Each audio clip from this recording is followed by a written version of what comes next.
कोल्हापूर जिल्ह्यातील अंगणवाडी कर्मचाऱ्यांनी विविध मागण्यांसाठी मोर्चा काढून महसूल मंत्री चंद्रकांत पाटील यांना निवेदन दिले आहे।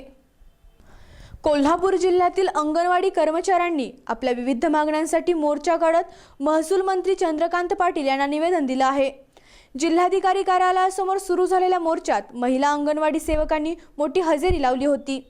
यावेळी महिला आणि बालकल्याण मंत्री पंकजा मुंडे यांच्या विरोधात जोरदार घोषणाबाजी करण्यात आली होती।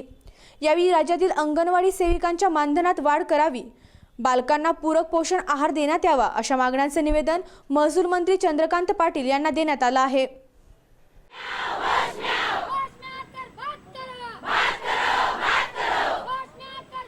आम्ही आमचा हेतू आज हा होता की ह्या जिल्ह्याचे पालकमंत्री चंद्रकांत दादा पाटील आहेत, महाराष्ट्राचे महसूल मंत्री आहेत असते आणि अंगणवाडी सेविकांच्या बद्दल त्यांच्या मनात काहीतरी सहानुभूती असेल ह्या याच्यातून आम्ही परवा आमची कृती समितीची बैठक झाली। त्या माध्यमातून आम्ही 200 आमदारांना निवेदन द्यायचं ठरवलं आणि मग त्याच ठिकाणी चंद्रकांत दादाच्या घरावर मोर्चा काढायचं ठरवलं, पण ते पोलिसांनी आमच्यावर दबाव आणला आणि आम्ही इथं सर्किट हाऊसवर आम्ही आज मोर्चा घेऊन आलो।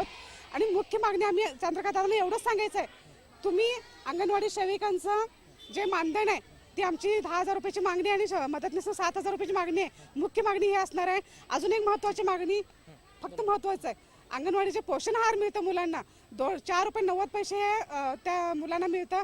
4 रुपये 90 पैशांमध्ये 3 वेळेचं खाऊ त्यांना भेटत नाही, त्याची तिप्पट रक्कम त्यांनी करावी। ह्या 2 मुख्य मागण्यांसाठी आम्ही मोर्चा आणलेला आहे।